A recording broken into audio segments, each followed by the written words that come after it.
We're here with Coach in beautiful St. Petersburg, Florida. What you got going on today, Coach? We have arrived in St. Petersburg, Florida, and we're doing the Blood, Sweat, and Tears tour. And I'm going to be participating in a 4-round chess tournament that should be taking place in the next 20 minutes.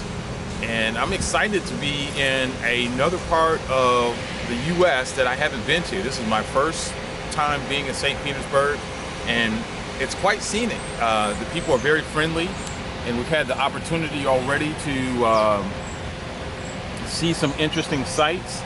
And we're sitting here at a little pond area looking for gators or anything else that might jump out of the water.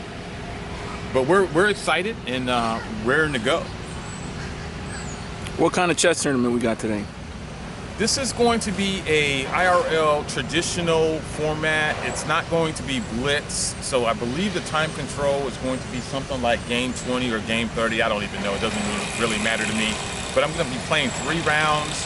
The first round starts at 11 o'clock, and it's a quad format, so the second and third rounds will start as soon as the other players are finished. So we could be back out here recording some more stuff quickly, or it could take a minute. But it's going to be traditional chess. You have to write your moves down. You're playing with the clock, and no computer assistance, no phones, no tablets, no internet, no chess.com. We had a pretty interesting bit of information that the host gave us, and there's something that you know, I guess I alluded to here first off, but you definitely caught onto that little piece. If you want to share that. He was saying that, what year did he say? This is the oldest chess club? 1931. This is the oldest standing chess club since 1931 that's been in one location. So when he mentioned that, you know, immediately I started thinking about other chess clubs that I happen to know that are around the country. But the detail that makes this one special is this is a chess club that has not moved. This is in the same exact buildings that it's been in since 1931. Which gives it a serious historical significance. There are other chess clubs around the country that are older, but obviously, you know, construction and, you know, other things may have moved them from one location to another, or they may move across the street, or, you know, the building didn't make it, or what have you. But this one is, you know, apparently the oldest one in the same structure, in the same standing structure. So we'll definitely have some footage from inside of the chess club and from the playing hall a little bit later.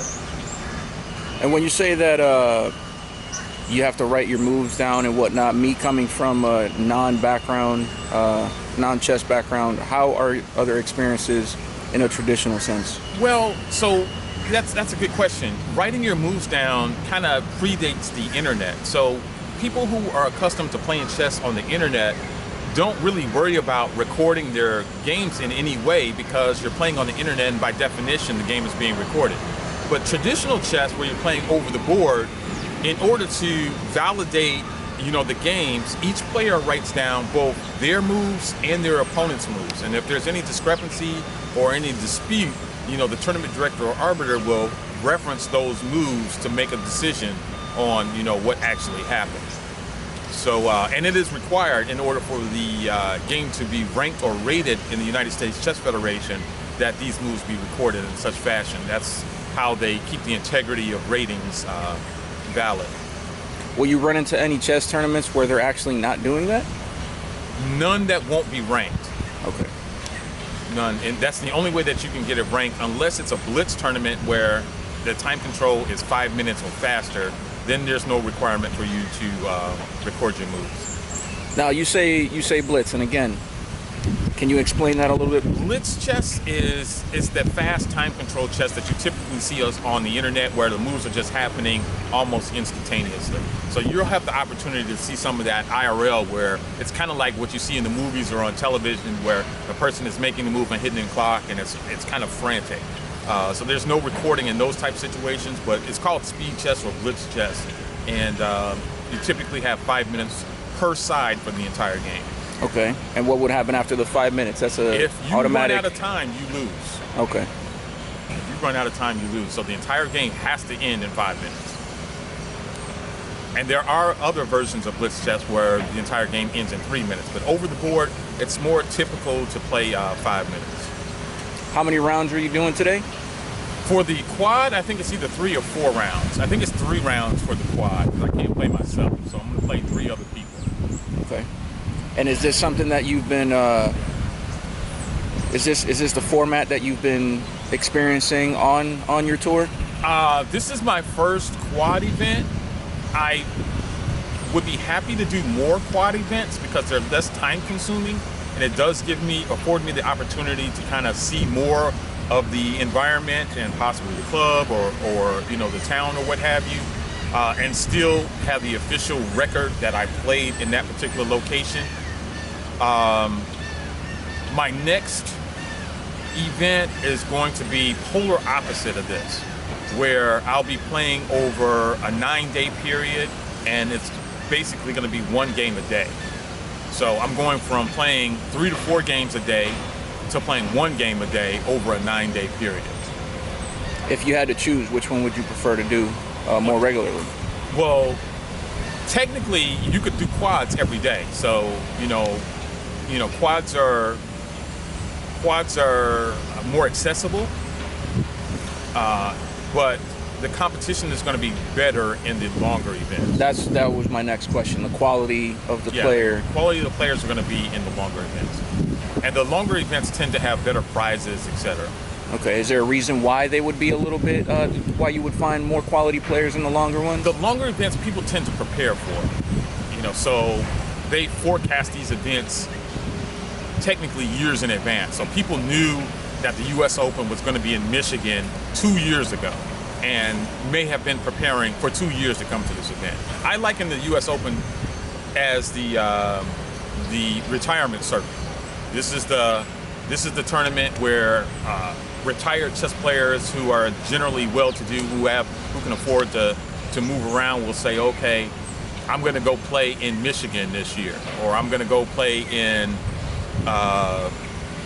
Wisconsin this year, or I'm going to play in California this year, and that's my one event that I play in for the entire year. So that's the type of people that are going to be participating in this.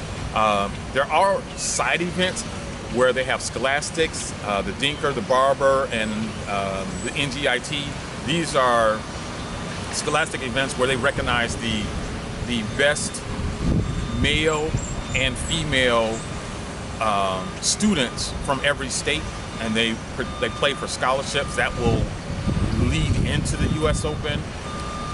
And then they'll have all kinds of side events where they'll have some quads, they'll have some game 30s, they'll have some blitz tournaments and other things. But it's kind of like a chess convention. The U.S. Open is kind of like a chess convention, and it's a once a year thing, and it travels around the country from one location to another. So in relation to those people that are showing up to the U.S. Open, or they're showing up to that one time a year tournament, would they show up to these events as more of a brush up? Well, a quad could be considered a brush up. A quad it's an official event, but for some people in some towns, this might be their best opportunity to get some chess. Every city doesn't have chess tournaments, so any chess is better than no chess. Last week I was in Alabama, and they have tournaments that float around the entire state of Alabama, but those tournaments might be on the south side of Alabama versus the west side of Alabama, the north side, and it could easily be 100 or 200 miles in between. So somebody might not be willing to travel 200 miles. They might be willing to travel an hour to go to a tournament, but that's once a month that they could do that. Whereas a quad is a smaller structure, and depending on the organizers and how active the community is, you could have those events going on every weekend. So speaking to the frequency of these events that are going out where you actually have to physically attend, what would you recommend for anybody that's either, I don't know what a beginner rating would be, but anybody that's getting too accustomed to playing online, or people that are possibly looking to come do these things, would you recommend them to do this often to get the feel for these physical events, or would you recommend them to continue to do the online thing, or is this kind of like a personal? Definitely a coaching question. Okay. It's definitely a coaching question. So I have to put my coach hat on when I answer that question. It would depend on the individual and where they're at. Okay, so let me put a little background in on how I coach. Okay. I coach players for tournament prep. I don't generally coach for how do you move the pieces. I coach for tournament prep. So if a student comes to me and says, hey, I'm interested in being a competitor, I want to participate in scholastic chess so that I might have the opportunity to get a scholarship, somewhere down the road or something like that, my answer to your original question might be different for that person than it would be for an adult who has a late blooming interest in the game. Does that make sense? Yes. So if it's a parent and they're saying, hey, my child is interested in chess and we think that we might want them to go for a scholarship in 4 to 5 years, then I might say, get your child involved in as many scholastic related events as possible. Now, this is not a scholastic event that I'm participating in. It's an open event where you can be a child or you can be adult. You're going to be treated the same.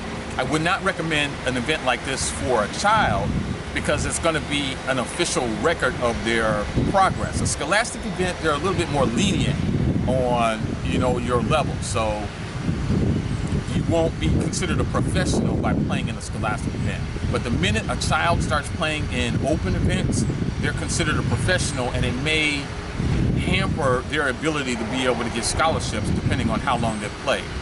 So, for example, some academic institutions want professionals, but they look at the period of time that person was a professional. So it's different. It's like basketball. If you've been a professional basketball player for 20 years, that's a long time, and somebody might consider you old. So if a child has been playing professional chess for 20 years, they're going to be saying, okay, well, what have you accomplished in that 20 years? Well, I was a child for most of that time, so I didn't really do anything. I just played with adults. Well, that will hurt you more than it will help you, because they're looking at, well, you've played professionally too long, you haven't accomplished enough. Whereas that same person could have played chess for 20 years, but they only played chess professionally for 2 years. And the other 18 years they played scholastically. They were still growing in the game, but their window of professional is shorter, therefore they have an opportunity, they have more upside for an academic institution to say, okay, this guy has only been playing for 2 years, we feel like they haven't peaked yet.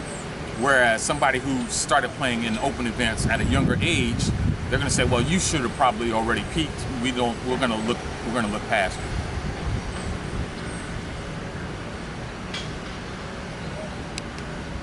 Good?